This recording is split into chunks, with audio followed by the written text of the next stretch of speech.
సంవత్సరాల్లో మనం సాధించిన విజయాలంటే ఒకటి రెండు ఎగ్జాంపుల్స్ చెప్తా.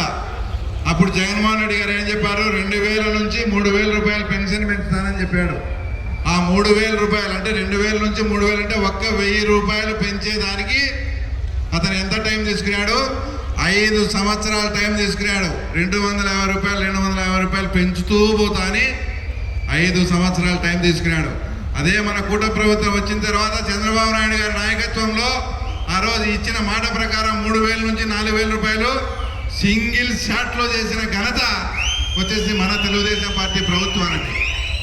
పిల్లలు బడికి పోతే అంతమందికి తల్లికి వందనం ఇస్తాం, ఎంతమంది పిల్లలు వెళ్తే అంతమందికి అప్పట్లో అమ్మఒడి ఇస్తామని చెప్పారు. వాళ్ళు చేసింది ఏంది, 2-3 పిల్లలు ఉన్నా కూడా ఆ తర్వాత ఒక్కరికే కుటుంబంలో వర్తింపజేయటం చేశారు.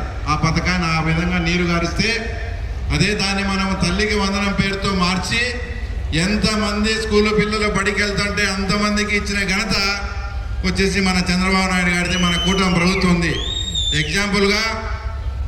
ఎగ్జాంపుల్గా వేంపల్లి మండలంలో బక్కన్నగారిపల్లిలో అంటే మా కాన్స్టిట్యూన్సీలో ఒక తల్లి 5 మంది పిల్లలను స్కూలుకు పంపిస్తూ ఉంటే 5 మంది కూడా తల్లికి వందన పథకం వర్తింపజేసిన ఘనత వచ్చేసి మన కూటమి ప్రభుత్వం ఉంది.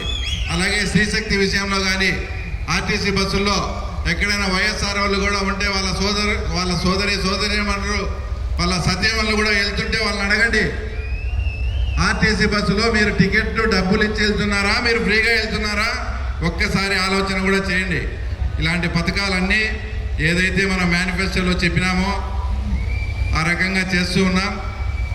ఆ తర్వాత జిల్లా కలెక్టర్ గారి గురించి కూడా ఏదంటే ఒక స్మార్ట్ కిచెన్ పెట్టాలా, తర్వాత ప్రతి ఒక్క చోట, తర్వాత దానికి P4 మోడల్లో దానికి అయ్యే డబ్బులు కూడా మీరే సమకూర్చుకోవాలని చెప్తే మన కలెక్టర్ గారు దాని గురించి ఎంత ఇదిగా అంటే రాజ్యసభ మెంబర్లతో కూడా కొంతమందితో ఫండ్ కలెక్షన్ చేసి తర్వాత వివిధ ఫ్యాక్టరీల నుంచి కూడా CSR కాలం నుంచి కూడా చేసి తర్వాత జిల్లాలో ఈరోజు ప్రతి స్మార్ట్ కిచెన్ కూడా తయారయ్యే విధంగా తర్వాత మన కలెక్టర్ గారు ఆ తర్వాత కృషి కూడా ఎక్కడన్నా కానీ అరటి తోటలు కానీ పులివెందుల్లో ఏదైనా డ్యామేజ్ అయ్యి గాలికి వానకు పడిపోతే మా రైతులు కూడా నాకు ఫోన్ చేయకముందే తర్వాత కలెక్టర్ గారు మాకు ఫోన్ చేసి మీ ఏరియాలో ఈ విధంగా డ్యామేజ్ జరిగింది, మీరు అక్కడ పోయి చూసి హార్టికల్చరల్తో ఇచ్చి దానికి కావాల్సిన ఇన్పుట్ సబ్సిడీ కానీ మిగతాది కానీ అన్నీ ప్రభుత్వం నుంచి మేము వర్తింపజేస్తామని ఇలాంటి కలెక్టర్ గారు నిజంగా మా కడపలో ఉండడం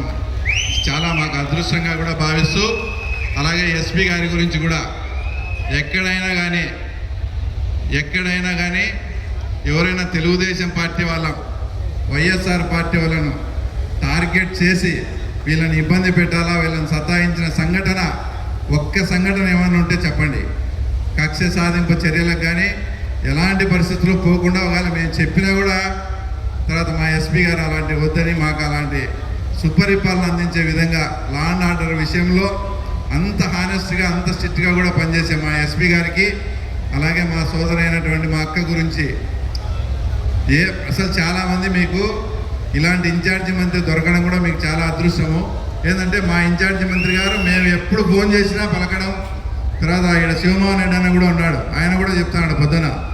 తర్వాత BC హాస్టల్ గురించి ఆ ఫండ్ గురించి ఎంతంటే అంత అక్క కూడా కష్టపడి ఆడ 9 కోట్లు ఇచ్చి ఈరోజు 600 మంది పిల్లలు ఈరోజు ఆ స్కూల్లో మళ్ళీ చదివి హాస్టల్ ఫెసిలిటీ కూడా వచ్చే విధంగా చేసిందంటే అక్కకు కూడా మరీ అంతా థ్యాంక్స్ చెప్తూ ఇవన్నీ బాగానే ఉన్నాయి. తర్వాత మన ప్రభుత్వం కూడా మన చంద్రబాబు నాయుడు గారి సుపరిపాలన అభివృద్ధి సైడు చాలా ఇదిగా పోతూ ఉంటాం. మాకు ఒక ప్రోగ్రాం ఇచ్చారు, ఒక 30-35 రోజులు, ఒక 5 రోజుల నుంచి అంటే ఓన్లీ తెలుగుదేశం పార్టీకి సంబంధించిన ప్రోగ్రాం.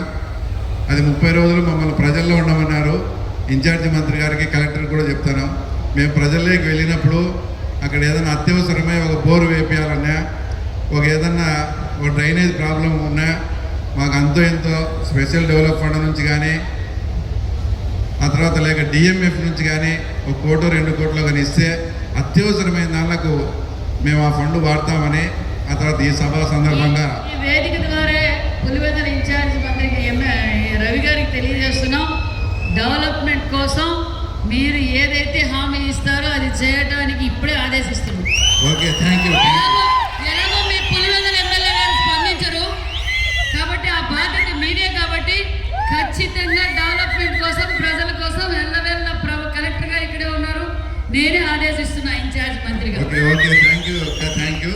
కాబట్టి ప్రజల్లోకి పోయి ఇంకా ఏమైనా సమస్యలు ఉన్నాయా, ఇంకోటి కూడా తర్వాత లోకేష్ బాబు గారు కూడా నిన్న ఆ ప్రజల్లోకి వెళ్ళేటప్పుడు మీకు ఖచ్చితంగా పెన్షన్స్ మీద కూడా అంటే ఒక దిశానిర్దేశం మీకు ఎప్పుడు ఇస్తాము, ఏ రకంగా ఇస్తామని కూడా ఆయన కూడా మాకు చెప్పడం జరిగింది. కాబట్టి వచ్చేవారు ఆలోచన చేసుకొని ఇందాక పెద్ద ఆయన చెప్పినట్టు తల్లికి చెల్లికి ఏం చేయలేని వ్యక్తి ఈ రాష్ట్రానికి కానీ తర్వాత మళ్ళీ కానీ చేయాలంటే అది ఏ రకంగా ఉంటుందో ఆలోచన చేసుకొని ఆ తర్వాత మీరు కూడా ఆలోచన చేయమని చెప్తూ నాకు ఈ అవకాశం ఇచ్చి అందరికీ ధన్యవాదాలు. Thank you.